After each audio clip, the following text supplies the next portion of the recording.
यहाँ से देखेंगे जो विजन है इसके यहाँ पर टेस्ट नंबर 5वां रहेगा। यूपीएससी प्रीलिम्स सभी एग्जाम होना है जो 2026 का, उसके लिए। ठीक है, तो टेस्ट नंबर यहाँ पर जो 5वां रहेगा, इसका यहाँ पर जो सिलेबस था मैंने आपको दे दिया था कल कि यहाँ पर क्या क्या टॉपिक से आपको क्वेश्चन यहाँ पर मिलेंगे। राइट, यहाँ पर देखो प्राचीन भारत जो हमारा एंशिएंट हिस्ट्री है, और यहाँ पर जो हमारा जो आर्ट एंड कल्चर, राइट, यहाँ से आपको क्वेश्चन देखने को मिलेंगे। राइट, तो स्टार्ट करते हैं। यहाँ पर जो मेडिवल हिस्ट्री इसके भी क्वेश्चन यहाँ पर होंगे, और टेस्ट नंबर यहाँ पर 5वां है। ठीक है, तो यहाँ से देखो सिलेबस बीच में दे रखा है, और यहाँ पे कल भी मैंने हिंदी में सिलेबस दे दिया था आपको टेलीग्राम पे। ठीक है, तो यहाँ से जो सिलेबस है इसके भी देख सकते हो क्या क्या इसका सिलेबस दे रखा है। राइट, और क्या क्या इसमें बुक कवर है, कौन कौन सा स्टैटिक टॉपिक हमारे जो सोर्स हैं इसमें वो होंगे, वो यहाँ पर जो सोर्सेज हैं वो दे रखे हैं, है ना। तो आप इसको देख सकते हो, और टेलीग्राम पे भी मैंने हिंदी में सब कुछ प्रोवाइड कर रखा है, वहाँ पे आप जाके देख सकते हो, कल मैंने प्रोवाइड किया था। ठीक है, तो देखो जो ये टेस्ट है 5वां नंबर, इसको पार्ट 1 और पार्ट 2 में कवर करेंगे। ठीक है, पार्ट 1 और पार्ट 2 में कवर करेंगे। जो भी टॉपिक आपका, जैसे पार्ट 1 के करीब मैंने 50 क्वेश्चन करीब कराऊंगा। ठीक है, जो आपके इसके अंदर टॉपिक आते हैं वो टॉपिक आपको एक बार जो नहीं तैयार है उसको एक बार अच्छे से रिवाइज कर जाना है। ठीक है, उन सब टॉपिक को लेकर स्टार्ट करते हैं। क्वेश्चन देखते हैं पहले नंबर से। यहाँ पर टेस्ट कोड इसका है, टेस्ट कोड 6314। ठीक है, 2026 के लिए यहाँ पर लिखा हुआ है। तो क्वेश्चन नंबर 1 देखते हैं यहाँ से। पहला नंबर क्वेश्चन है, बौद्ध धर्म की जातक कथाओं के संबंध में निम्नलिखित कथनों पर विचार करना है। पहला देखते हैं, पहला स्टेटमेंट है, इन कथाओं में बुद्ध के पिछले जन्मों की घटनाओं का वर्णन है। ठीक है, पहली बात क्या होगी, पहली बात यहाँ से हमारी करेक्ट है, क्योंकि यहाँ पर जातक कथाएं बुद्ध के जो हमारे मानव और पशु दोनों के रूप में पूर्व जन्मों से संबंधित साहित्य का एक विशाल संग्रह बताया है। पहली बात करेक्ट हो जाएगी। जातक कथाओं में जो अक्सर यहाँ पर चित्रित की जाती थी उनमें छदन जातक, और यहाँ पर जो विदुर पंडिता जो थे जातक उन, और यहाँ पर रूथ जातक जो थे, ठीक है, और शिवी जातक, इन सब का यहाँ पर जो थे शामिल होते थे। ठीक, पहली बात यहाँ से करेक्ट हो गई। दूसरी बात, जातक कथाओं को स्तूपों की रेलिंग और तोरण पर चित्रित किया जाता था, यह किया गया है। राइट, सेकंड बात क्या होगी, सेकंड बात भी करेक्ट है। चित्रात्मक हमारी जो परंपरा थी, मुख्यतः संक्षिप्त कथा और सतत कथा तथा प्रसंगात्मक जो हमारी कथा थी इसका प्रयोग किया जाता था, जबकि बुद्ध के जीवन में जो घटनाएं थी वो सभी बौद्ध स्मारक के यहाँ पर एक महत्वपूर्ण विषय को बताती थी। ठीक है, तो यहाँ से जो पहली बात है करेक्ट है, दूसरी बात भी करेक्ट हो जाएगी। दोनों बात एकदम सही है, आंसर सी यहाँ से करेक्ट होगा। क्या पूछा, सही कौन सा है। क्वेश्चन 2, निम्नलिखित में से कथनों पर विचार करना है। कथन 1, कथन 2 यहाँ पर क्या है, रजमनामा रामायण का फारसी संस्करण था। ठीक है, पहली बात यहाँ से इसकी गलत है। ठीक है, पहली बात यहाँ से क्या हो जाएगी, गलत हो जाएगी, क्योंकि यहाँ पर जो हमारा इस काल में हिंदू महाकाव्य था, महाभारत का फारसी में अनुवाद कराया था, और सचिव जो सचित्र संस्करण था रजमनामा के नाम से जाना गया था। ये कार्य 1589 में प्रमुख चित्रकार दशवंत की देखरेख में पूरा हुआ था, और ये पांडुलिपि अलंकृत सुलेख में लिखी गई थी, और इसमें 169 जो चित्र यहाँ पर शामिल थे। ठीक है, तो यहाँ पर इस जो काल में हिंदू महाकाव्य महाभारत को फारसी में अनुवाद कराया गया था, ना कि यहाँ पर जो हमारा रजमनामा रामायण है इसको, तो गलत हो जाएगा। दूसरी बात, अकबर के प्रतिष्ठित संस्कृत ग्रंथों को फारसी में अनुवाद कराया गया था। सेकंड बात क्या होगी, सेकंड बात यहाँ से करेक्ट, क्योंकि अकबर के जो प्रतिष्ठित ग्रंथ था संस्कृत ग्रंथों में फारसी में अनुवाद कराया गया था, और चित्रण भी कराया गया था इसका। तो कथन 1 और कथन 2 दोनों करेक्ट हैं। ठीक है, भारत में जो मुगल थे उनके शासन के दौरान सभी पुस्तकें पांडुलिपि प्रारूप में भी देखी गई थी, अर्थात वहाँ पर जो हमारी हस्तलिपि थी, है ना, या हस्तलिखित जिसको बोलते हैं, उसमें पांडुलिपि निर्माण का केंद्र शाही किताबखाना था। ठीक है, एक बात ये, तो दोनों बात ये, और एक जो एक्स्ट्रा बात बताइए, आपको तीनों बात याद रखना है। आंसर बोला कौन सा सही है, तो सिर्फ हमारा यहाँ से जो पहला स्टेटमेंट रहेगा ये गलत है, दूसरा स्टेटमेंट यहाँ से करेक्ट है, तो दूसरे जो आंसर हो जाएगा दूसरे का डी यहाँ से करेक्ट है। क्वेश्चन नंबर 3, दिल्ली सल्तनत के एक शासक के संबंध में विचार करना है। ये किसके बारे में बात बताई जा रही है, उसने दीवान अर्ज विभाग की स्थापना की। देखो, अगर अच्छे से पढ़ा है आपने तो दीवान अर्ज विभाग ये आप नाम सुनते ही आपके इसका आंसर निकल जाता है। ठीक है, क्या इसका आंसर होगा, तो जिसने अच्छे से पढ़ा होगा यहाँ से एक नंबर देखते ही यहाँ पे आंसर इसका करेक्ट हो जाएगा। ठीक है, तो पहली बात ये। दूसरी बात, उसने सिजदा और पैगोज जैसी जो प्रणाली थी उसकी शुरुआत की, और इस बात पर जोर देने के लिए कि जो कुलीन वर्ग था उसके बराबर नहीं थे। राइट, तीसरी बात, उसने भारतीय मुसलमानों को शक्ति और शासन पदों से बाहर रखा था। तीसरी बात ये है, तो तीनों बातें बात कर रही हैं, ये बात कर रहे हैं बलवन की। ठीक है, गैसुद्दीन बलवन गुलाम वंश का शासक था, दिल्ली सल्तनत का एक महत्वपूर्ण शासक था, जिसने 1266 से 1286 तक यहाँ पर दिल्ली पर शासन किया था। ठीक है, इंपॉर्टेंट बात है, बलवन बी यहाँ से इसका तीसरे का करेक्ट आंसर हो जाएगा। ठीक है, आगे क्वेश्चन देखते हैं, चौथा नंबर। क्वेश्चन नंबर 4 है, निम्नलिखित युग्मों पर विचार करना है। यहाँ पर सोलर प्रूफ और यहाँ पर देश बोल रहा है। ठीक है, देखते हैं इसको। यहाँ पे बोला है पहला, एडवांस्ड स्पेस बेस्ड सोलर जो हमारी ऑब्जर्वेटरी है उसका पहला हमारे यहाँ से गलत होगा क्योंकि यहाँ पर एडवांस जो हमारे स्पेस बेस्ड यहाँ पर सोलर जो ऑब्जर्वेटरी थे जिसे कुआफ्रू 1 के नाम से जाना जाता था, ठीक है। और ये चीन का एक उपग्रह मिशन है जिसे अक्टूबर 2022 में प्रक्षेपित किया गया था। किसका उपग्रह? चीन का। यहाँ पे भारत लिखा है तो गलत हो गया। हिनोडे, हिनोडे क्या होगा? हिनोडे हमारे यहाँ से ये जिसे पहले यहाँ पर सोलर बी के नाम से भी जाना जाता था और अब ये एक जो अवलोकन उपग्रह उसके रूप में जाना जाता है। इसे नासा, यूनाइटेड किंगडम और यूरोपीय स्पेस एजेंसी ईएसए के सहयोग से जाक्सा, जापान एरोस्पेस जो हमारा है उसके द्वारा विकसित किया गया था। तो यहाँ पर करेक्ट हो जाएगा। सोलर एंड हेलियोस्फेरिक और जो हमारा ऑब्जर्वेटरी है ये क्या होगा? तीसरा यहाँ से हमारा गलत होगा क्योंकि यहाँ पर जो ये हेलियोस्फेरिक जो हमारा ऑब्जर्वेटरी है ना, ये यहाँ से जो रहेगा ये नासा और यूरोपियन एजेंसी जो उसकी एक संयुक्त परियोजना थी, ठीक है। चाइना यहाँ से गलत हो जाएगा इसका, राइट। तो आंसर क्या होगा? आंसर ओनली 2 करेक्ट है। चौथे का आंसर हो जाएगा सिर्फ दूसरी बात करेक्ट है। मतलब कितने युग में? यहाँ पर एक युग में ये दे रखा है, एक युग में ये, एक युग में 3 युग में, जिसमें से सिर्फ दूसरा युग हमारा करेक्ट है। एक बात ये यहाँ से आंसर हो गया। क्वेश्चन नंबर 5वां, निम्नलिखित तथ्यों पर विचार करना है। आजीवक संप्रदाय भारतीय दर्शन के रूढ़िवादी आस्तिक विचारधारा में से एक है। पहला क्या होगा? पहली बात यहाँ से गलत है क्योंकि यहाँ पर आजीवक संप्रदाय भारतीय दर्शन की एक नास्तिक परंपरा है, ठीक है। यहाँ पर इसकी रूढ़िवादी आस्तिक परंपरा नहीं है, गलत हो जाएगी। मक्खली गोसाल को आजीवक संप्रदाय का संस्थापक माना जाता है। सेकंड बात क्या होगी? सेकंड बात करेक्ट है क्योंकि यहाँ पर 5वीं जो शताब्दी थी उसमें जो मक्खली हमारे गोसाल थे इसका संस्थापक माना जाता था और चट्टान काटकर यहाँ पर जो बनाई गई अनेक गुफाएं थी आजीवक संप्रदाय से संबंधित हैं और मौर्य सम्राट अशोक के यहाँ पर समय की देखी गई थी, यहाँ पर संरक्षण में थी। तो यहाँ से पहली बात गलत है, दूसरी बात यहाँ से सही है। तीसरी बात, लोमस ऋषि गुफाओं को आजीवक संप्रदाय के लिए चंद्रगुप्त मौर्य द्वारा संरक्षण दिया गया था। तीसरी बात यहाँ से गलत है क्योंकि बिहार की गया के निकट बराबर की जो पहाड़ी है उसको काटकर बनाई गई यहाँ पर गुफा में लोमस की गुफा जो ऋषि गुफा के नाम से जाना जाता है, ठीक है। तो यहाँ पर जो चंद्रगुप्त मौर्य द्वारा संरक्षण देगा यह स्टेटमेंट हमारा गलत होगा और लोमस ऋषि की गुफाओं को, लोमस ऋषि नहीं यहाँ पर होगा, जो बराबर की जो गुफाएं थी हमारे बिहार में गया में उसको लेकर के, तो ये गलत हो जाएगा। ये गलत है और 3 गलत है। सही पूछे कितने हैं? तो एक स्टेटमेंट ये सही है, 5वें का ए यहाँ से आंसर हो जाएगा। क्वेश्चन नंबर 6, निम्नलिखित युग्मों पर विचार करना है। शब्द और विवरण। उलूक, दैसाला, जिम्मी, धार्मिक विद्वान, भू राजस्व प्रणाली और पैदल डाक प्रणाली, इनमें से कौन से जो सही स्टेटमेंट हमारा होगा, ठीक है। पहला देखो बोला है, पहला है यहाँ से जो उलूक बोला है, उलूक यहाँ से जो स्टेटमेंट रहेगा पहला वाला यहाँ से करेक्ट हो जाएगा, ठीक है। तो पहला यहाँ पर उलूक जो था, उलूक भारत में डाक प्रणाली 2 प्रकार की थी, घोड़ा डाक जिसे उलूक कहा जाता था, ठीक है। तो यहाँ से जो शाही घोड़ों को आधारित होती थी जिसमें हर 4 मील की दूरी पर एक घोड़ा तैनात मिलता था और डाक में प्रति मील यहाँ पर 3 स्टेशन होते थे, इसी दावा का यहाँ पर कहा जाता था, ठीक है। तो पहली बात यहाँ से करेक्ट है। दूसरा, दैसाला भू राजस्व प्रणाली, ठीक है। दैसाला क्या होगा? भू राजस्व प्रणाली। तो सेकंड बात यहाँ से ये भी करेक्ट है, ठीक है। तीसरा, जिम्मी, जिम्मी क्या था? जिम्मी यहाँ पर बोला धार्मिक विद्वान, तो ये गलत था क्योंकि यहाँ पर जिम्मी दिल्ली सल्तनत काल में हिंदू प्रजा को जिम्मी या संरक्षित लोगों को दर्जा दिया जाता था, यहाँ पे धार्मिक विद्वानों को नहीं। आंसर क्या होगा? 2 करेक्ट है, तो आंसर बी छठे का सही हो जाएगा। क्वेश्चन 7, पहली और दूसरी शताब्दी ईसा पूर्व में ग्रीक और रोमन यात्रियों के विवरण के संदर्भ यहाँ पर दिए गए। ग्रीक भाषा में लिखी गई टॉलेमी की पुस्तक जियोग्राफी भारत के भूगोल और वाणिज्य पर महत्वपूर्ण जानकारी देती है। पहली बात क्या होगी? पहली बात यहाँ से इसकी है, ये करेक्ट हो जाएगी, पहली बात यहाँ से सही है। दूसरी बात, लैटिन भाषा में लिखी गई प्लिनी की पुस्तक जो नेचुरलिस हिस्टोरिया भारत को और इटली के बीच यहाँ पर व्यापार के महत्वपूर्ण को जानकारी देती है। सेकंड बात क्या होगा? सेकंड बात भी करेक्ट है, ठीक है। दोनों बात एकदम फैक्चुअल पॉइंट है, जो यहाँ पर इनकी बात बताई जा रही है वही बात यहाँ पर इसमें स्टेटमेंट में दे दी गई है, ठीक है। और ये कब थी? पहली दूसरी शताब्दी में।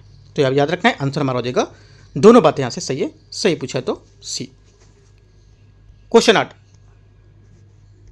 क्वेश्चन 8 है पद्जा नायडू प्राणी उद्यान के संबंध में आपको विचार करना है। ये भारत में सर्वाधिक ऊंचाई पर स्थित प्राणी उद्यान है जो लेह से 7000 फीट से अधिक की ऊंचाई पर स्थित है। पहला क्या होगा? पहला स्टेटमेंट यहाँ से हमारा चलेगा ये गलत है, ठीक है। पहली बात यहाँ से गलत हो जाएगी क्योंकि यहाँ पर जो पद्जा नायडू जो हमारा हिमालय प्राणी उद्यान है दार्जिलिंग वन्य अभ्यारण्य जो है संरक्षण उसके समर्पित है। इसे 1983 में एक दुर्लभ प्रजाति जो थी कैप्टिव ब्रीडिंग की परियोजना उस पर काम यहाँ पर शुरू किया गया था, ठीक है। कहाँ पर? दार्जिलिंग, यहाँ पर जो हमारा है वन्य अभ्यारण्य उसके लिए। तो यहाँ पर बोला है कि ये जो प्राणी उद्यान है भारत का सबसे ऊंचाई पर है और जो भारत का सर्वाधिक ऊंचाई पर। तो ये देखो यह बात गलत है, क्योंकि यहाँ पर ये लगभग 7,000 फीट है, लगभग 2150 मीटर की ऊंचाई पर स्थित, जिसे ये भारत का सबसे अधिक ऊंचाई वाला प्राणी उद्यान बन जाता है ना। इसी यहाँ पर कैप्टिव ब्रीडिंग परियोजना के लिए यहाँ पर एक अच्छे स्थल के लिए रूप में चुना गया था। ये हिम तेंदुए, लाल पांडा, उसके संरक्षण में यहाँ पर देखा जाता है। तो ये जो गलत क्यों है, क्योंकि यहाँ पर कुछ कुछ बातें तो इसकी सही है, यहाँ पे जो गलत स्टेटमेंट इसका हो जाएगा, यहाँ पे बोला है इसलिए क्योंकि यहाँ पर लेह बोल रहा है ना, जो लेह में लेह नहीं लद्दाख, मतलब लेह मतलब क्या लद्दाख में नहीं है, ये कहाँ पर है, दार्जिलिंग, ठीक है। तो ये हमारा स्टेटमेंट यहाँ से गलत हो, देखो एकदम की पॉइंट से गलत हो रहा है, क्योंकि यहाँ पर लेह बोला है ना, लेह, बाकी सब पूरी बात सही है इसकी, सिर्फ यहाँ पे जो ये लेह की बात कर रहा है ये गलत है। ये भारत का पहला चिड़ियाघर जिसमें विशेष रूप से बर्फीले क्षेत्रों में पाए जाने वाले वन्यजीव और के DNA नमूने को संरक्षित किया जाता है। सेकेंड बात क्या होगी, सेकेंड बात हमारे यहाँ से जो रहेगी ये करेक्ट है। तीसरी बात, इसने अपने संरक्षण कार्य के लिए 2014 में अर्थ हीरोज अवार्ड मिला था इसे। तीसरा क्या होगा, तीसरा स्टेटमेंट यहाँ से करेक्ट हो जाएगा, ठीक है। तो यहाँ पर इसको अवार्ड दिया गया था रॉयल बैंक ऑफ स्कॉटलैंड द्वारा। 2-3 करेक्ट है, तो आंसर सही पूछा है सी। क्वेश्चन नंबर 9, हाल ही में भारत सरकार द्वारा शुरू किया गया सहयोग पोर्टल मुख्य रूप से किसी उद्देश्य के लिए है, किस उद्देश्य के लिए ये, देखो यहाँ पर जो हमारा केंद्र और राज्य सरकार है सहयोग पोर्टल के माध्यम से एक ऑनलाइन जो कंटेंट है उसको ब्लॉक करने के यहाँ पर आदेश जारी कर रही है, ठीक है। ये सहयोग पोर्टल मिशन के बारे में कुछ जान लेते हैं। जैसे कि सहयोग हमारा जो पोर्टल है ये सूचना प्रौद्योगिकी अधिनियम 2000 जो सन 2000 है उसके तहत उपयुक्त सरकार या उसकी एजेंसी है उसके माध्यम से नोटिस भेजने की प्रक्रिया को स्वचालित करने के लिए विकसित किया गया है। पहली बात, मतलब जो हमारा जो इसका स्टेटमेंट है ये सी वाला करेक्ट होगा, ठीक है। पहली बात यहाँ पर मैंने ये बताई। दूसरी बात इसकी एक और इंपॉर्टेंट है कि यहाँ पर जो ये देश की सभी अधिकृत एजेंसियाँ और जो सभी मध्यस्थ के मंच के बीच यहाँ पर एक मंच प्रदान करेगा ताकि गैर कानूनी ऑनलाइन जो हमारी सूचनाएं हैं इसके खिलाफ तत्काल कार्रवाई की जा सके। और ये पोर्टल भारत के नागरिकों के लिए एक स्वच्छ साइबर स्पेस हासिल करने की मदद करेगा। कुछ 2 बातें हमारे जो यहाँ से बताई मैंने इंपॉर्टेंट है, याद रखनी है। और जो आंसर हो जाएगा सी यहाँ से करेक्ट आंसर है 9वें का। क्वेश्चन नंबर 10, यह एक महत्वपूर्ण गुफा स्थल है जिसमें वज्रयान बौद्ध धर्म से संबंधित कई प्रतिमाएं और बौद्ध आकार की गुफाएं बड़ी हैं और 1 से 2 एवं 3 मंजिला पर है, ठीक है। 1, 2 और 3 मंजिला है। और ब्राह्मणवादी गुफा में कई मूर्तियां और जो रावण कैलाश पर्वत को जो हिलाना है उसमें से एक है। तो ये परिच्छेद जो किसकी व्याख्या कर रहा है, ठीक है, ये व्याख्या कर रहा है जो परिच्छेद है एलोरा की, ठीक है। बी यहाँ से करेक्ट है। एलोरा हमारा कहाँ है, ये महाराष्ट्र में औरंगाबाद जिले में। पहली बात हमारी इंपॉर्टेंट। दूसरी बात, अजंता में अभी पर 2 मंजिला गुफाएं पाई गई हैं, लेकिन एलोरा में 3 मंजिला गुफाएं तक एक अद्वितीय उपलब्धि थी। याद रखना है, इंपॉर्टेंट बात है जिसका की पॉइंट है। तीसरी बात इंपॉर्टेंट है, यहाँ पर बुद्ध की प्रतिमा जो है आकार में बड़ी होती है और ये आमतौर पर पद्मपाड़ी और वज्रपाड़ी जाति जो प्रतिमा है उसको ज़रा संरक्षित होती हैं। तीनों बातें आपको याद रखनी है। आंसर यहाँ से एलोरा करेक्ट है। क्वेश्चन 11, निम्नलिखित में से कौन छाया पुतली की परंपरा से संबंधित है। छाया पुतली की परंपरा से संबंधित में से कौन सी है, करेक्ट आंसर हो जाएगा यहाँ से रावण छाया, ठीक है। एक तो इसका आंसर हो जाएगा, ठीक है, एकदम करेक्ट आंसर भी यही यहाँ पर है, ठीक है। जो हमारा रावण छाया है ये उड़ीसा में है, पहली बात तो याद रखना है, कहाँ पर है, उड़ीसा में, ठीक है। और ये छाया पुतली एक प्रकार की उड़ीसा की रावण छाया सभी पुतलियों के अत्यंत नाटकीय होती है। ये पुतली इकहरी होती है तथा इसमें कोई जोड़ नहीं होता है।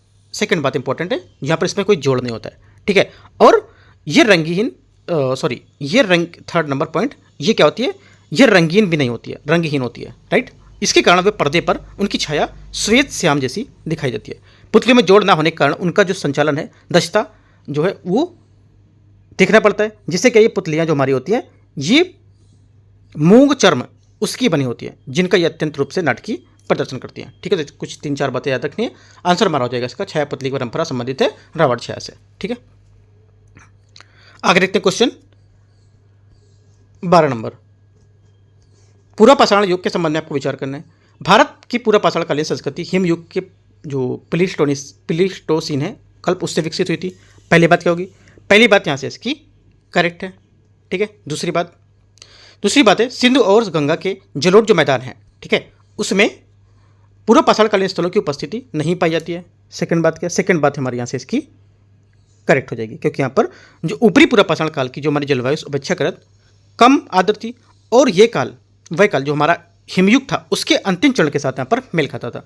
जब जलवायु अपेक्षाकृत रूप से गर्म होती है तो पूरा पाषाण कालीन जो स्थल हैं वो देश के जो पहाड़ी ढलान है और नदी घाटी है उसमें पाए जाते हैं, ठीक है। इसके विपरीत हमारे जो सिंधु और गंगा है ये जलोढ़ मैदानों के स्थल को अनुपस्थित होती हैं। दोनों बातें यहाँ से करेक्ट हैं, ठीक है। तीसरी बात, पूरा पाषाण युग में विशिष्ट औजार फ्लेक्स और सूक्ष्म पाषाण के उपकरण थे।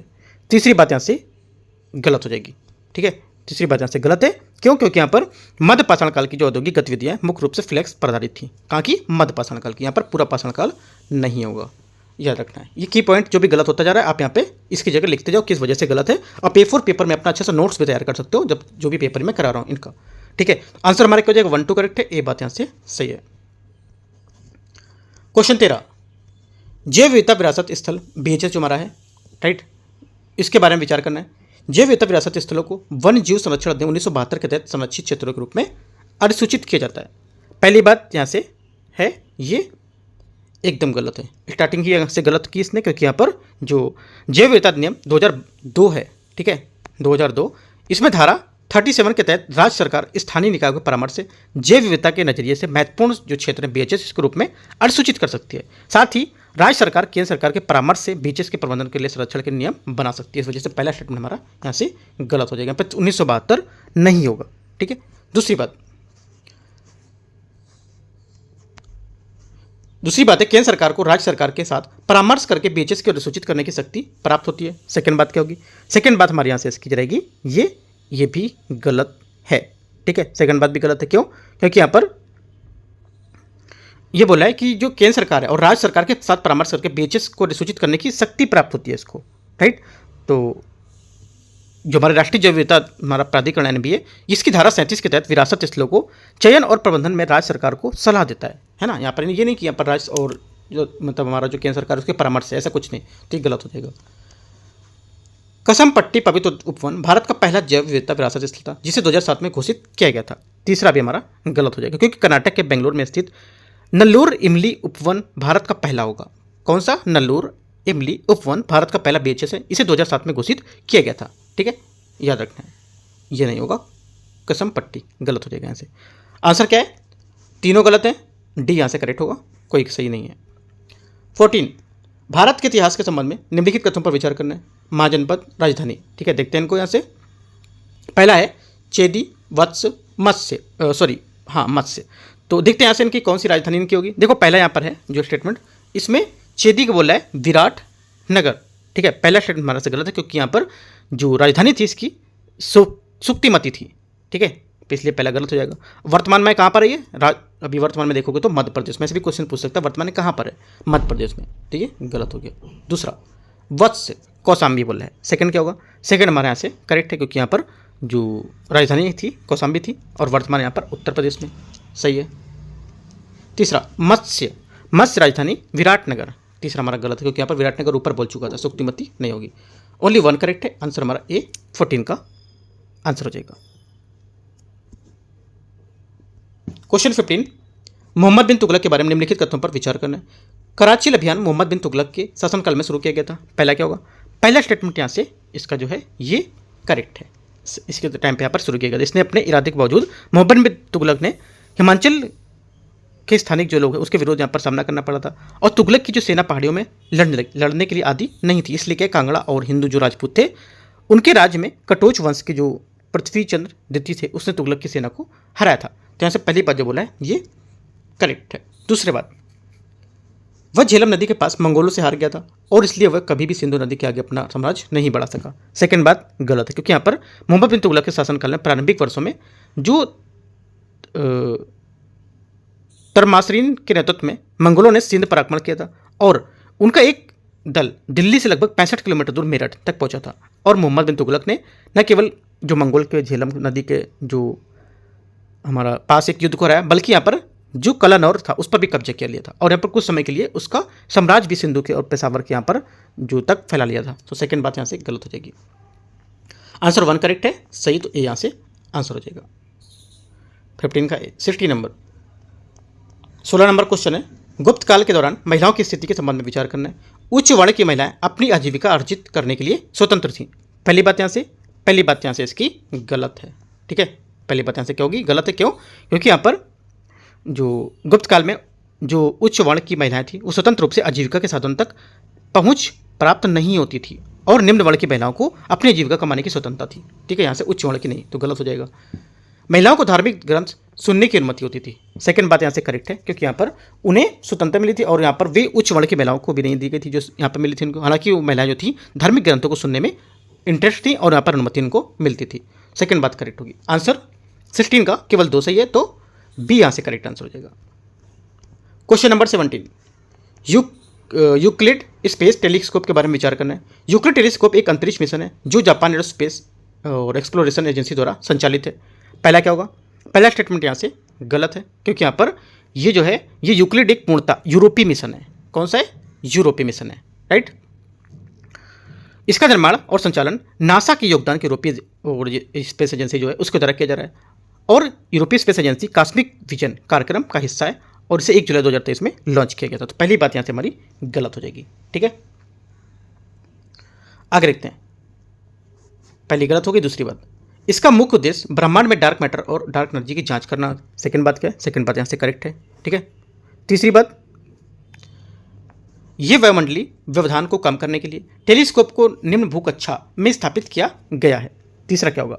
तीसरा स्टेटमेंट यहाँ से इसका गलत है, क्योंकि यहाँ पर यूक्लिड निम्न भूकक्षा में स्थित नहीं है। ये सूर्य के पृथ्वी के जो हमारे लैग्रेंज बिंदु होता है L2 पॉइंट, उस पर स्थित है, जो पृथ्वी से लगभग 1.5 कितना मिलियन किलोमीटर यहाँ पर दूर है, ठीक है। ये ठंडा और आकाश जो अंधकारमय वातावरण प्रदान करता है, जो गहराई से अंतरिक्ष पर्यवेक्षणों के लिए पर उचित स्थान पर बताता है। तो आंसर हमारा तीसरा भी गलत है। ओनली 2 करेक्ट है, पहला और तीसरा गलत था। आंसर हो जाएगा 17 का। पूछा क्या है? कितने सही हैं? तो 17 का जो आंसर हमारा हो जाएगा यहाँ से ये केवल दूसरा सही था। ये यहाँ से आंसर हो गया। क्वेश्चन नंबर 18 देखते हैं। निम्नलिखित कथनों पर विचार करना है। महत्वाकांक्षी राजा और मंत्री, ठीक है, सेना हाथियों की उपस्थिति, लौह खदानों की उपस्थिति, इनमें से कितने कारक मगध को 16 महाजनपदों के सबसे शक्तिशाली बनाने के लिए जिम्मेदार थे? आंसर हो जाएगा हमारा 18 का यहाँ से। ये एक तो महत्वाकांक्षी राजा और मंत्री, पहली बात यहाँ से हमारी क्या होगी? करेक्ट हो जाएगी, ठीक है। दूसरी बात, जो सेना के हाथियों की उपस्थिति को लेकर भी यहाँ पर जो इनके 16 महाजनपद थे उसमें शक्तिशाली बनाने के लिए भी जिम्मेदारी थी इनकी, ठीक है। तीसरी यहाँ पर लौह खदानों की उपस्थिति, ये भी इनकी जिम्मेदारी थी, ठीक है। तो तीनों बातें हमारे यहाँ से करेक्ट होंगी। तो आंसर क्या हो जाएगा? आंसर यहाँ से सी यहाँ से करेक्ट होगा, ठीक है। मगध के बारे में लिखने वाले जो हमारे शुरुआती बौद्ध और जो जैन लेखक थे उनकी शक्ति का श्रेय व्यक्तियों को नीति को यहाँ पर दिया जाता था।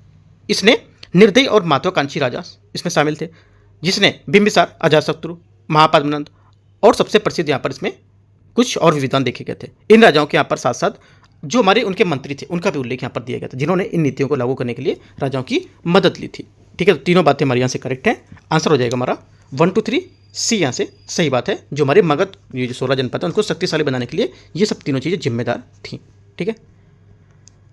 क्वेश्चन 19, हाल ही में भारत में शुरू की गई DXEDGE समृद्धि और उद्यम के लिए डिजिटल उत्कृष्टता पहल का उद्देश्य क्या है? ठीक है, इसका उद्देश्य क्या है? देखो, इसका उद्देश्य होगा कि जो MSME है डिजिटल रूपांतरण, इसको सुविधाजनक बनाना, ठीक है। MSME और ऐसे उपकरण हैं जिनको ज्ञान इकोसिस्टम में सशक्त बनाना, जिससे क्या होगा भविष्य के लिए यहाँ पर तैयार जो प्रतिस्पर्धी हैं उसके लिए एक लचीला यहाँ पर ढांचा बन सके, ठीक है। यह पहल उद्योग और शिक्षा प्रौद्योगिकी, समाधान प्रदाता और सरकार के बीच एक साझेदारी को बढ़ावा देकर देश भर में डिजिटल अंगीकरण को, एक नवाचार समावेशी को, विकास को बढ़ावा देगा और एक मजबूत मंच तैयार करेगा। आंसर यहाँ से सी जो होगा करेक्ट हो जाएगा यहाँ से। 20 नंबर, नागर एवं द्रविड़ शैली के बारे में, स्थापत्य के बारे में विचार करना है। देखते हैं इसको। पहला स्टेटमेंट यहाँ से, द्रविड़ स्थापत्य कला में विमान में सीढ़ी नुमा संरचना होती है, जबकि नागर शैली में शिखर वक्राकार होता है। सेकंड मतलब जो हमारी 20 की पहली बात है, 20 नंबर क्वेश्चन की, ये यहाँ से करेक्ट है, क्योंकि तमिलनाडु के मुख्य मंदिर में शिखर को विमान कहा जाता था, जिसका आकार एक सीढ़ी नुमा पिरामिड के जैसा होता था। ये उत्तर के भारत के एक वक्राकार शिखर के यहाँ पर बजाय एक ज्यामितिक रूप में ऊपर उठता था, ठीक है। तो पहली बात यहाँ से करेक्ट। दूसरी, प्रवेश द्वार पर द्वारपाल नागर स्थापत्य कला शैली के मंदिरों में एक समान विशेषता देखी गई थी। सेकंड बात क्या होगा? सेकंड बात यहाँ से गलत होगी, क्योंकि यहाँ पर उत्तर भारत के मंदिरों में गर्भगृह के प्रवेश द्वार आमतौर पर मिथुन और नदी देवी जैसे गंगा के यमुना थी उनकी प्रतिमाएं देखी गई थी, ठीक है। वहीं दक्षिण भारत में विशेषकर द्रविड़ शैली की लेकर यहाँ पर आमतौर पर जो थी ये देखी गई थी। तो यहाँ से, और जो द्वारपाल जो थे यहाँ पर दक्षिण में देखी गई थी, है ना, यहाँ पर द्रविड़ शैली में दक्षिण पर, ना कि यहाँ पर उत्तर में। तो ये गलत हो जाएगी हमारी। तो सेकंड वाला भी गलत हो गया। तीसरा, द्रविड़ स्थापत्य कला की मुख्य मंदिर का गर्भगृह कभी कभी छोटे टावर्स में एक स्थित होता था, क्योंकि यहाँ पर मंदिर का सबसे पुराना भाग होता था। तीसरी बात क्या होगी, तीसरी बात भी करेक्ट है, क्योंकि यहाँ पर दक्षिण भारत में कुछ सबसे पवित्र मंदिरों में जिनका गर्भगृह स्थिर होता था, और मुख्य मंदिर का विमान जो वास्तव में आकार में से बहुत छोटा होता था। ऐसा इस कारण क्योंकि यहाँ पर मंदिर काफ़ी पुराने होते थे, ठीक है, क्योंकि पहले टाइम पे ऐसा चलता था, ठीक है। तो आंसर हमारा हो जाएगा तीसरा करेक्ट है, क्योंकि यहाँ पर समय बीतने के साथ साथ जब हमारे उस मंदिर को जो जुड़े शहर है वो आबादी के साथ साथ यहाँ पर इसमें आकार में वृद्धि होती गई, ठीक है। तो आंसर हमारा क्या हो जाएगा 20 का 2 बातें सही हैं, तो सी मतलब 1 और 3 यहाँ से करेक्ट है।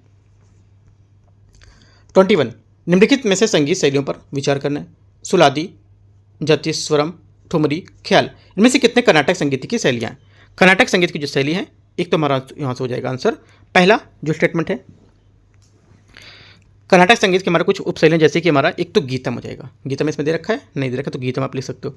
सुलादी लिख सकते हो, सेकंड बात सुलादी। तीसरी बात स्वरा जाति तीसरी, ये भी लिख सकते हो, है ना। और जो हमारा हो जाएगा जातिस्वरम, ये भी लिख सकते हो, ठीक है। और पांचवी आपकी पद जिसको बोलते हैं, ये भी लिख सकते हो। और छठा नंबर यहाँ पे होती है ख्याल और ठुमरी, ये भी आप लिख सकते हो इसमें, ठीक है। तो इतनी यहाँ पर हैं टोटल जो यहाँ पर हो सकते हैं। तो अपने हिसाब से यहाँ पे देख लो जो सी है, उसके हिसाब से आंसर अपना लिखोगे। तो यहाँ पे जो आंसर हो जाएगा 21 का ये हो जाएगा यहाँ से।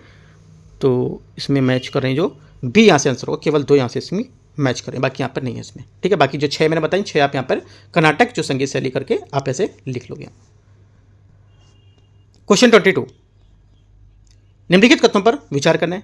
पहला स्टेटमेंट है सातवाहन वंश की स्थापना गौतमीपुत्र सतकर्णी ने मौर्य काल वंश को हराकर की थी। पहली बात क्या होगी? पहली बात यहाँ से इसकी गलत है, ठीक है, क्योंकि सातवाहन जो था ये पहली शताब्दी से पूर्व के मध्य भारतीय राजनीतिक परिदृश्य में प्रमुख शक्ति बन गए थे, और गौतमीपुत्र सतकर्णी जो पहली शताब्दी इसको सातवाहन शासकों में सबसे महान शासक बनाया था। उसे पश्चिमी भारत के एक शक शासक जो नहपान था उसको हराकर सातवाहन साम्राज्य के विस्तार को श्रेय दिया जाता। सिमुक जो था सातवाहन राजवंश का संस्थापक माना जाता, ना कि यहाँ पर गौतमीपुत्र सतकर्णी, तो गलत हो जाएगा। सातवाहन राजा सबसे पहले शासक थे जिन्होंने बौद्धों और ब्राह्मणों धार्मिक पूर्ण प्राप्त करने के लिए कर मुक्त जो भूमि थी प्रदान की थी। सेकेंड बात हमारे यहाँ से इसकी ये एकदम सही है, ठीक है। तो आंसर क्या होगा? केवल 2 सही है, तो बी। 23 प्रारंभिक मध्यकालीन भारत के संबंध में निम्नलिखित में से कन्नौज पर अधिकार करने के लिए यहाँ पर जो त्रिपक्षीय संघर्ष थे उनमें से कौन सा राज्य शामिल नहीं था, ये बताना है। देखो जो राज्य यहाँ पर शामिल नहीं था ये चालुक्य है ना, चालुक्य यहाँ से इसका करेक्ट आंसर हो जाएगा 23 में, ठीक है। यहाँ पर जो हर्ष के समय से ही आपका कन्नौज उत्तर भारत की जो संप्रभुता थी उसका प्रतीक बनाता था। ऐसी एक स्थिति में जिसके बाद दिल्ली में जो हासिल किया गया था और कन्नौज पर नियंत्रण का तात्पर्य था कि ऊपरी गंगा जो घाटी थी उसके पास व्यापार और कृषि जैसे जो हमारे समृद्ध संसाधन के उसका नियंत्रण देखा गया था, ठीक है। तो त्रिपक्षीय जो हमारे संघर्ष थे उसमें 3 प्रमुख भारतीय राजवंश, इसमें गुर्जर, प्रतिहार, राष्ट्रकूट और पाल, इनके बीच राजनीतिक संघर्ष जो थे प्रतिद्वंद्विता होती है उसके महत्वपूर्ण कालखंड को लेकर संदर्भित करते थे। यह संघर्ष 8वीं से 10वीं शताब्दी के दौरान यहाँ पर देखा गया था, ठीक है। तो कुछ बात यहाँ पर याद रखनी है। आंसर चालुक्य इसका करेक्ट आंसर हो जाएगा। 24 यहाँ पर बोला कौन सा राज्य शामिल नहीं था, चालुक्य यहाँ पर शामिल नहीं था। मैंने आपको बताया कौन कौन से शामिल थे ऊपर, है ना, कौन कौन सा? गुर्जर, प्रतिहार, राष्ट्रकूट और पाल। राष्ट्रकूट, प्रतिहार और ये पाल शामिल थे, चालुक्य यहाँ पर नहीं शामिल था। 24 देखते हैं। मुगल सम्राट अकबर द्वारा शुरू किए गए सामाजिक और शैक्षिक सुधारों के संबंध में आपको विचार करना है। अकबर ने विधवा पुनर्विवाह को वैध बनाया था। पहली बात क्या होगी? पहली बात यहाँ से इसकी करेक्ट है, एकदम सही है, ठीक है। दूसरी बात, उसने लड़कियों के लिए विवाह किया 14 वर्ष और लड़कों के लिए यहाँ पर 16 वर्ष निर्धारित कर दी थी। सेकंड बात भी करेक्ट है, क्योंकि अकबर के शासनकाल में लड़कियों के लिए विवाह की जो आयु थी 14 वर्ष और लड़कियों के लिए यहाँ पर 16 वर्ष कर दी थी, ठीक है। और मदिरा एवं शराब की जो बिक्री पर प्रतिबंध भी लगाया था। अकबर ने एक से अधिक पवित्र पत्नियां रखने के लिए खिलाफ भी था, ठीक है, जब तक कि यहाँ पर जो पहली पत्नी जो थी बंध्या ना हो। तो ये सब बात याद रखना है। तीसरी बात, अकबर ने सती प्रथा पर पूर्ण प्रतिबंध लगा दिया था। ये स्टेटमेंट इसका गलत है, ठीक है, ठीक गलत हो जाएगा। आंसर क्या होगा? आंसर हमारा हो जाएगा 1 2 करेक्ट है सिर्फ, तो ये बात यहाँ से सही है। 25 24 के बाद 25 किधर गया? यहाँ 25 है। दक्षिण भारत में प्राचीन काल के दौरान निम्नलिखित में से किस प्रकार गांव पाए जाते थे, ठीक है। तो देखते हैं इसमें 25 को जो आंसर हो जाएगा यहाँ से, ये हो जाएगा एक तो उर, सभा और नगरम। ये भी हमारे 3 आपसे करेक्ट हैं। जो हमारे ग्राम के प्रकार थे दक्षिण भारत में प्राचीन काल में दौरान हमें 3 प्रकार के गांव देखने को मिलते थे, उर, सभा और नगरम। उर एक हमारा समान प्रकार का क्या होता था? गांव होता था, ठीक है, जिसमें किसान जातियाँ निवास करती थी, जो शायद खेती की ज़मीन थी उसको साझा करने के लिए यहाँ पर जानी जाती थी। और गांव के मुखिया की इसकी जिम्मेदारी होती थी कि वो किसानों की ओर से एकत्र जो कर एकत्र करे और उसका भुगतान करने के लिए यहाँ पर गांव के मुख्य रूप से जो होते थे उनको बांटे। सभा क्या होता था? सभा प्रकार के जो गांव थे, उसे जो हमारे ब्रह्मदेव गांव में ब्राह्मण को जहाँ पर दिया गया, यहाँ पर जो गांव था, अग्रहार गांव था, वो शामिल होते थे इसमें। ठीक है, तीसरी बात नगरम। नगरम क्या होगा? नगरम में जो हमारे यहाँ पर व्यापारी या सौदागर थे उनके रूप में यहाँ पर ही बसाए गए थे। ठीक है, उनको नगरम कहा जाता था। तीनों बात यहाँ से याद रखनी। आंसर हमारा तीनों सही है, ए यहाँ से करेक्ट आंसर हो जाएगा। क्वेश्चन नंबर 26, हिंदुस्तानी शास्त्रीय संगीत के बारे में, ख्याल के बारे में विचार करना है आपको। ख्याल गायन ध्रुपद की तुलना में अधिक गीतात्मक होता है। पहले बात क्या होगी? पहली बात यहाँ से इसकी करेक्ट है। दूसरी बात, क्योंकि आज आप जो शास्त्रीय हमारा जो हिंदुस्तानी संगीत है, ख्याल गौरव का स्थान प्राप्त है और ये एक विदेशी शब्द है और इसका तात्पर्य होता है कि यहाँ पर जो कल्पना है, कल्पना करना और इसे सुनना, यह कि यहाँ पर जो ध्रुपद है वो अधिक गीतात्मक होता है। सेकेंड बात, ख्याल गायन को वाणिज्य या वाडियों के आधार पर जो भिन्न भिन्न शैलियों में विभाजित किया जा सकता था। सेकंड बात क्या होगी? सेकंड बात यहाँ से गलत है, क्योंकि यहाँ पर जो ध्रुपद होते थे उसमें वाणिज्य की तुलना में ख्याल के घराने होते थे, ये भिन्न भिन्न होते थे। और यहाँ पर जैसे कि राजाओं अथवा कुलीन जो पुरुष जैसे कि जो संरक्षक थे उनको ज़रा स्थापित किया जाता, उनमें गायन शैलियाँ भी भिन्न भिन्न होती थी। और प्राचीनतम ग्वालियर में घराना था ये, तो यहाँ पर सेकंड बात गलत होगी। ओनली वन करेक्ट है। 26 का आंसर ए यहाँ से हो जाएगा। 27, अलाउद्दीन खिलजी के बाजार नियंत्रण की कृषि के बारे में आपको विचार करना है। अलाउद्दीन खिलजी ने विभिन्न प्रकार की वस्तुओं की कीमत तय कर दी थी। ठीक है, पहला क्या होगा? पहला स्टेटमेंट यहाँ से इसका करेक्ट है। ठीक है, इसने जो अनाज, वस्त्र, दास और जो हमारे जानवर जैसी कई जो मदें थी उसको लेकर के मूल्य निर्धारित कर दिया था। उसने सभी वस्तुओं के लिए एक साझा बाजार स्थापित किया था। सेकंड बात क्या होगी? सेकंड बात यहाँ से इसकी गलत होगी, क्योंकि यहाँ पर ये बर्नी के अनुसार जो अलाउद्दीन ने दिल्ली में 3 बाजार स्थापित किए थे। पहला खाद्यान्न के लिए, दूसरा वस्त्र और यहाँ पर जो महंगी वस्तुएं जैसे कि चीनी, घी, तेल, सूखे मेवे, इन सब के लिए, और तीसरा घोड़ों और दासों के मवेशी के लिए यहाँ पर। ठीक है, तो सेकंड बात यहाँ से गलत हो जाएगी। ठीक है, आंसर ओनली वन करेक्ट है। तो पूछे कौन सा गलत है, तो बी स्टेटमेंट यहाँ से गलत है। बी आवाज़ यहाँ से इसकी करेक्ट आंसर हो जाएगी 27 का। 28 नंबर 28 है। उसने यहाँ पर किसी की बात कर रहा है, पूरा परिच्छेद रखा है। उसने न केवल सिंध और कच्छ गुजरात प्रशासन किया, बल्कि सातवाहनों के कोकण, नर्मदा घाटी, मालवा या कठियावाड़ को भी पुनः प्राप्त किया था। वह इतिहास में इसलिए प्रसिद्ध है क्योंकि उसने कठियावाड़ के अर्धशुष्क क्षेत्र में स्थित सुदर्शन झील की मरम्मत का काम करवाया था। वह संस्कृत का बहुत बड़ा प्रेमी था। हालांकि वह एक विदेशी था जो भारत में बस गया था, लेकिन उसने शुद्ध संस्कृत में पहला लंबा अभिलेख उत्कीर्ण करवाया था। ये परिच्छेद किसकी बात कर रहा है? ठीक है, ये जो परिच्छेद है ये बात कर रहा है रुद्रदामन प्रथम जो था उसकी बात कर रहा है। ठीक है, तो आंसर हमारा बी यहाँ से जो होगा इसका ये करेक्ट आंसर हो जाएगा। रुद्रदामन हमारा जो था काठियावाड़ में अर्धशुष्क क्षेत्र के लिए यहाँ पर स्थित सुदर्शन झील की मरम्मत संबंधी कार्य को लेकर जो कारण था इतिहास में प्रसिद्ध बात बताई जाती है ये। ठीक है, मौर्य काल से ही यहाँ पर इस झील का उपयोग सिंचाई के लिए यहाँ पर किया जाता था।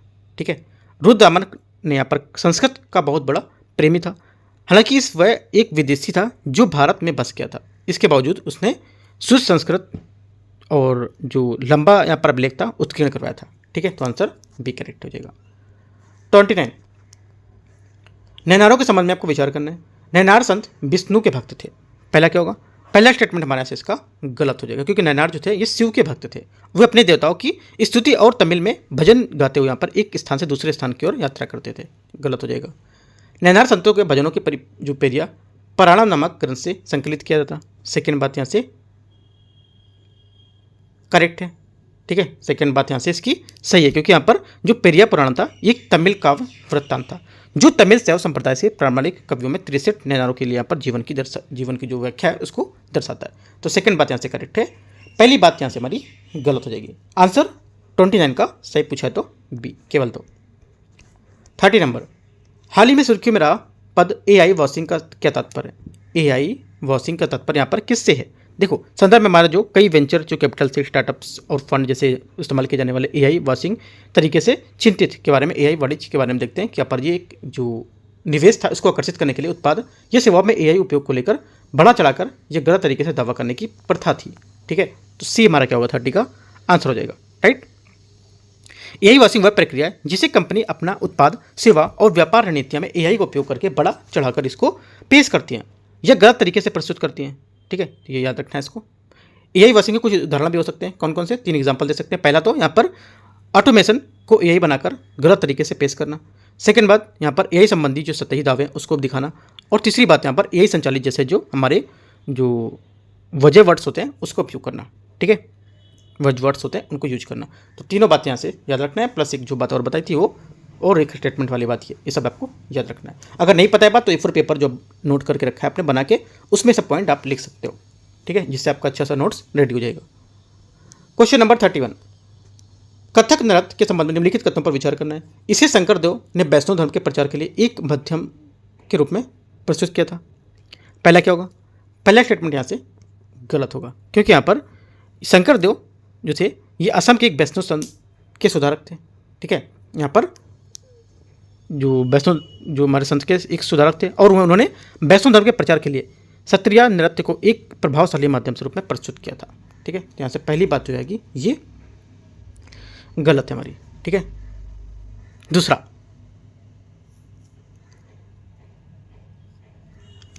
ये एकमात्र शास्त्रीय नृत्य है जो हिंदुस्तानी संगीत से जुड़ा है। सेकंड बात यहाँ से इसकी करेक्ट हो जाएगी। ठीक है, दूसरी बात करेक्ट है तो आंसर सिर्फ दूसरा करेक्ट है, तो बी यहाँ से क्या होगा? कथक नृत्य के बारे में आंसर हो जाएगा। ठीक है,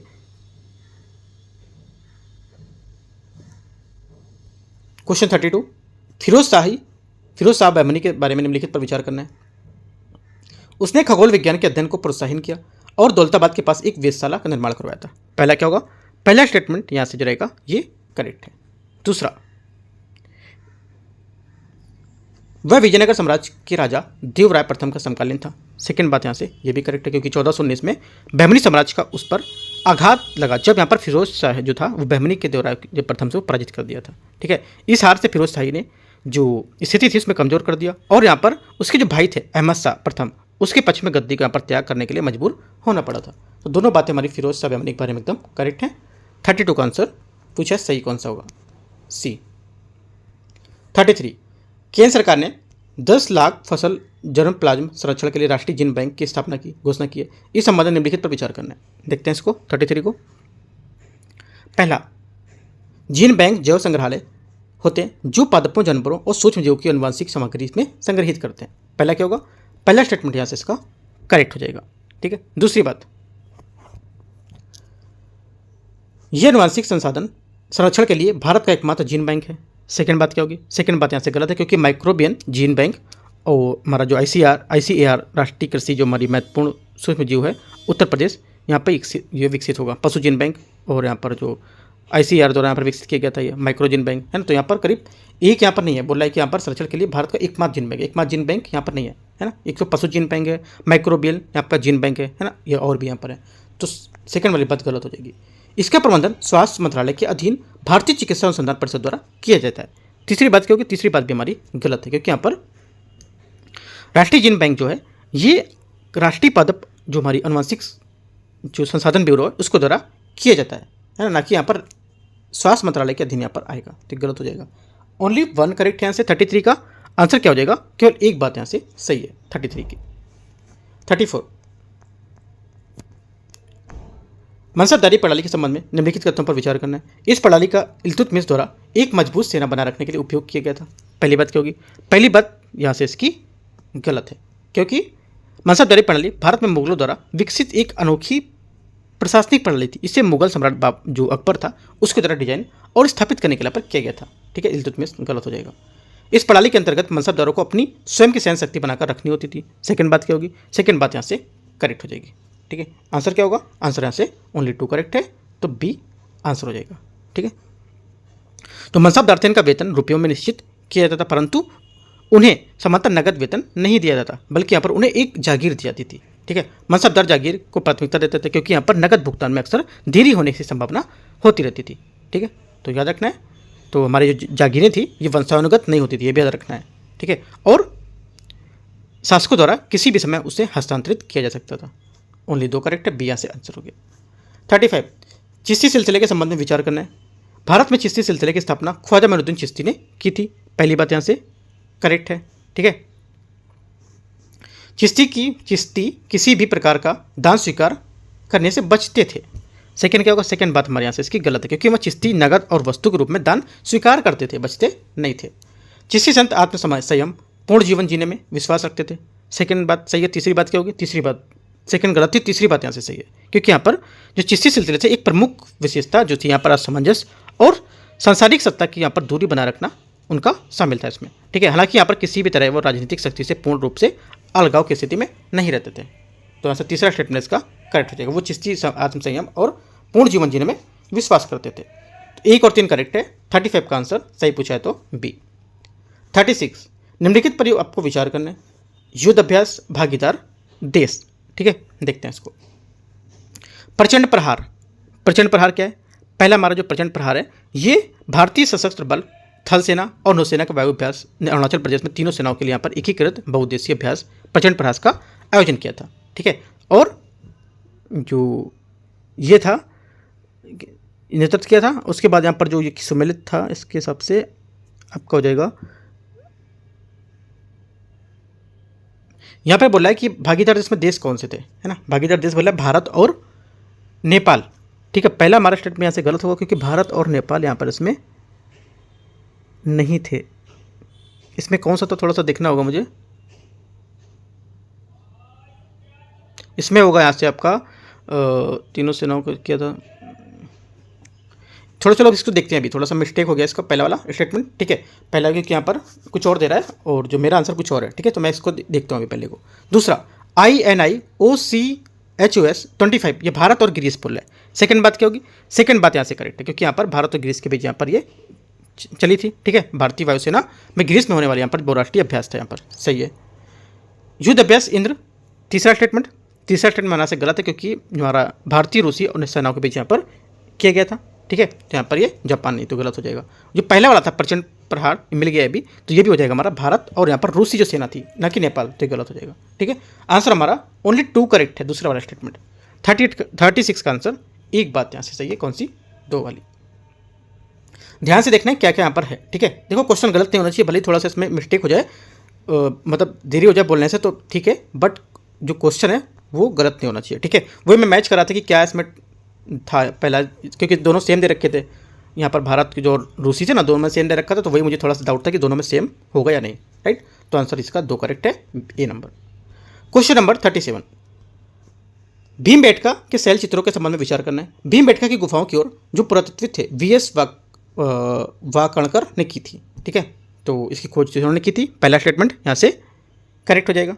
दूसरा, भीमबेटका के मध्यकालीन जो हमारे मध्यपाषाणकालीन चित्र थे उसके उत्तर पाषाण के चित्रों से आकार में छोटे होते थे। सेकंड बात क्या होगी? सेकंड बात यहाँ से करेक्ट है अभी, ठीक है, क्योंकि उनकी जो चित्र थे ऊपरी पूर्व पाषाण की काल की तुलना में आकार में छोटे होते थे। इस अवधि के दौरान विषय बहुत सारे देखे गए थे। तीसरी बात, मध्यपाषाणकालीन चित्रों में जानवरों को प्राकृतिक अवस्था में चित्रित किया गया था, जबकि मनुष्यों को केवल रुचिपूर्ण यहाँ पर वृत्ति में प्रस्तुत किया गया था। तीसरी बात क्या होगी?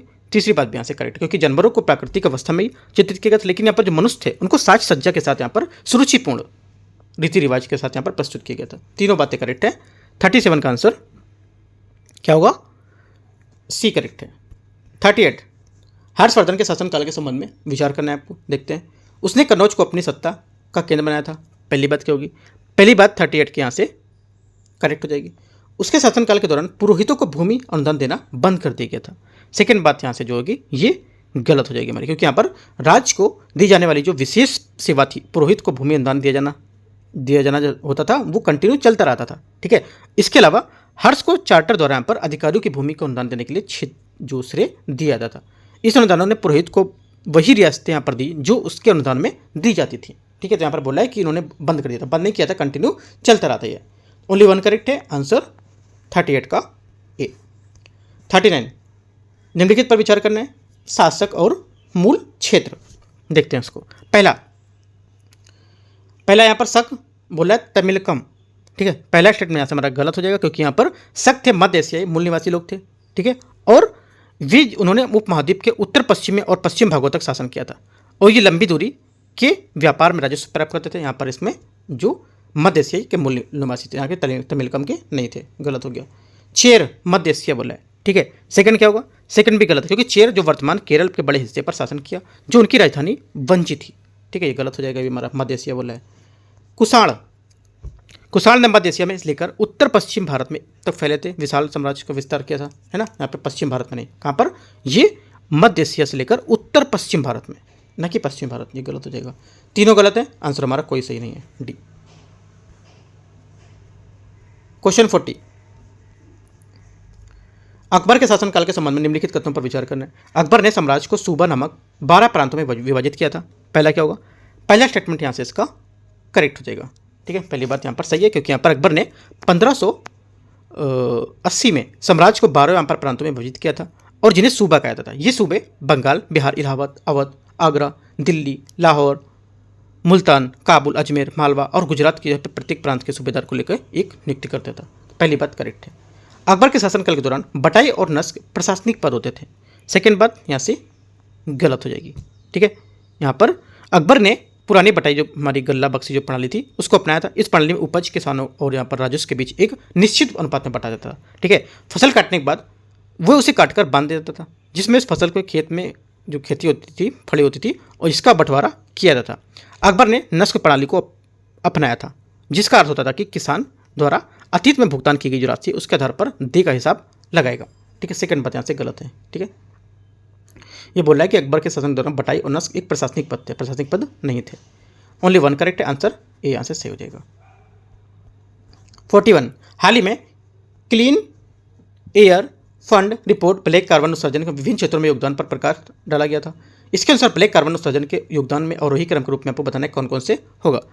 इसका जो अवरोही क्रम हो जाएगा हमारा ये हो जाएगा, एक तो पहला यहाँ से आवासीय ऊर्जा, ठीक है। पहले क्या होगा, आवासीय ऊर्जा, राइट, चौथा स्टेटमेंट। उसके बाद यहाँ से हो जाएगा आपका उद्योग, चौथे के बाद दूसरा, ठीक है, उद्योग। उसके बाद कृषि अपशिष्ट जलाना, कृषि अपशिष्ट जलाना मतलब हाँ पहला। उसके बाद आपका हो जाएगा जंगल की आग, तीसरा। 4213 यहाँ पे क्या होगा, इसका आंसर हो जाएगा, ठीक है। 41 का ए यहाँ से करेक्ट आंसर है। 4 इसमें स्टेटमेंट में कुछ और है, थोड़ा सा देखता हूँ। पहला क्या था यहाँ पे, पहला था आवासीय ऊर्जा, ठीक है। उसके बाद आपका हो जाएगा उद्योग, तो 42 होना चाहिए ना यहाँ पे, 42। और उसके बाद आपका हो जाएगा उद्योग, राइट, उद्योग सही है, दूसरे पे आएगा। अच्छा 43 आवासीय ऊर्जा के बाद उद्योग होगा। 4213 ये आंसर यही होगा इसका करेक्ट, ठीक है। 4213 यहाँ पे इसमें आंसर थोड़ा सा गलत दिया है, तो इसका आंसर जो करेक्ट होगा 4213 सी नंबर इसका स्टेटमेंट करेक्ट होगा, ठीक है, याद रखना है। आगे देखते हैं क्वेश्चन 42। इब्न बतूता के बारे में निम्नलिखित पर विचार करना है। इब्न बतूता जो था मोरक्को का एक यात्री था जो 14वीं शताब्दी में भारत आया था। पहला क्या होगा, पहला स्टेटमेंट यहाँ से इसका जो रहेगा ये करेक्ट है, ठीक है। दूसरा, उसे अलाउद्दीन खिलजी ने दिल्ली का काजी नियुक्त किया था। सेकंड बात क्या होगी, सेकंड बात यहाँ से इसकी गलत होगी, क्योंकि यहाँ पर मध्य एशिया में रास्ते होते हुए यहाँ पर जो स्थल मार्ग यात्रा करते हुए इब्न बतूता 1333 में सिंध पहुंचा था, ठीक है, जहाँ उसने दिल्ली के सुल्तान मोहम्मद बिन तुगलक के बारे में सुना था और इस कला साहित्य को लेकर यहाँ पर उदार संरक्षक के रूप में उसे जाना जाता था। और मुल्तान और डच से होते हुए दिल्ली के लिए यहाँ पर रवाना हुआ था। सुल्तान जो थे उसके विद्वानपूर्ण ज्ञान को लेकर प्रभावित हुए थे, उससे दिल्ली का काजी या न्यायाधीश यहाँ पर नियुक्त किया गया था। सेकंड बात यहाँ से गलत हो जाएगी, ठीक है। तीसरा, उसने अरबी में रिहला नामक यात्रा का वृत्तांत लिखा था।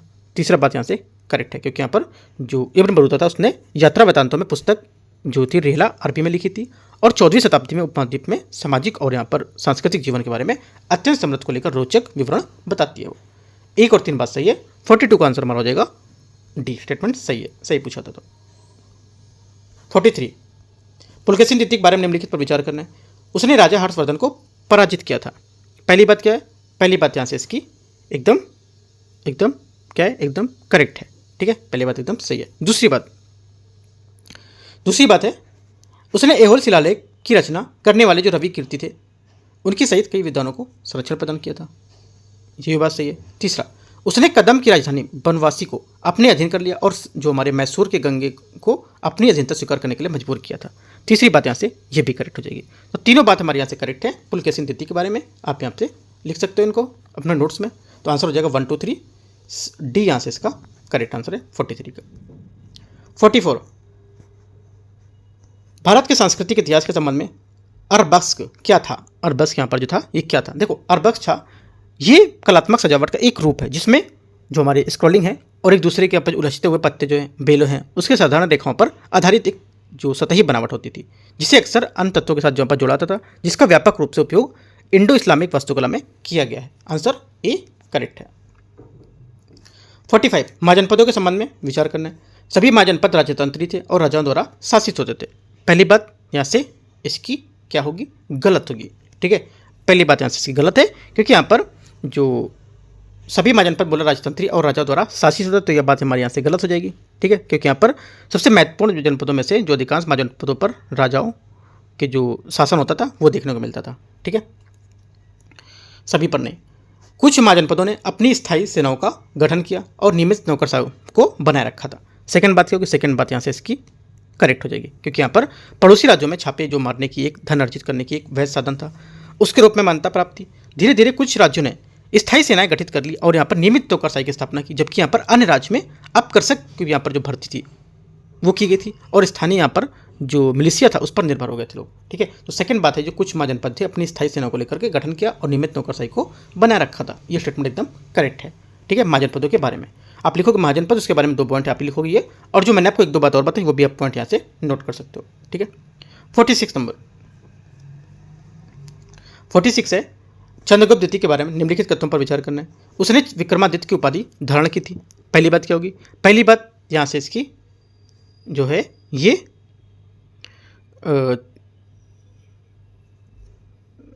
चंद्रगुप्त द्वितीय ने विक्रमादित्य की उपाधि धारण की थी, पहली बात यहाँ से करेक्ट हो जाएगी। ठीक है, उसने दरबार में कालिदास सहित कई विद्वान रहते थे। उसके चंद्रगुप्त द्वितीय के दरबार में कालिदास और अमर सिंह जैसे कई विद्वान रहते थे, ये भी बात करेक्ट हो जाएगी। ठीक है,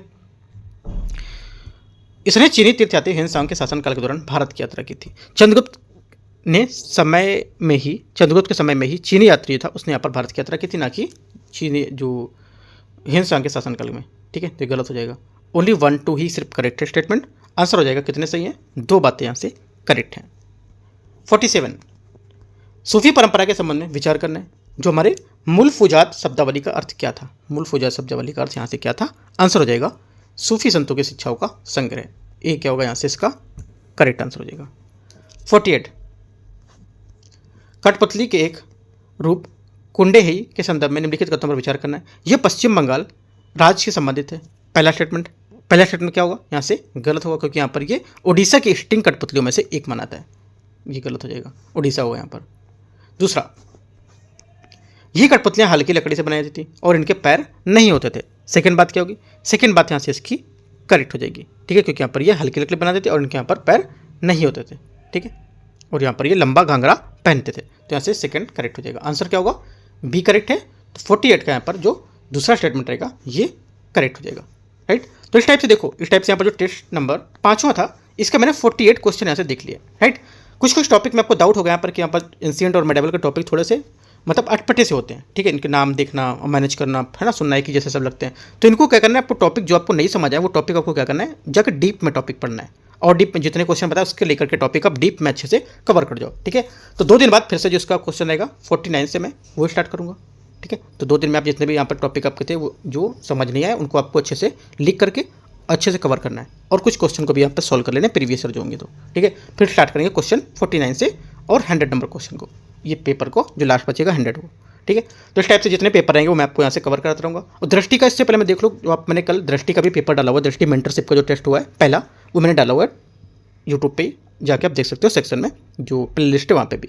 और टेलीग्राम ज्वाइन कर लो, वहाँ पे अपडेट मैं देता रहूँगा, काफ़ी इंपॉर्टेंट अभी यूपीएससी का मैं चलाने वाला हूँ मेंटरशिप का, तो वहाँ पे काफ़ी इंपॉर्टेंट रहेगा, आप वहाँ से जुड़ सकते हो। ठीक है, एंड करते हैं इसको। All the best, thank you.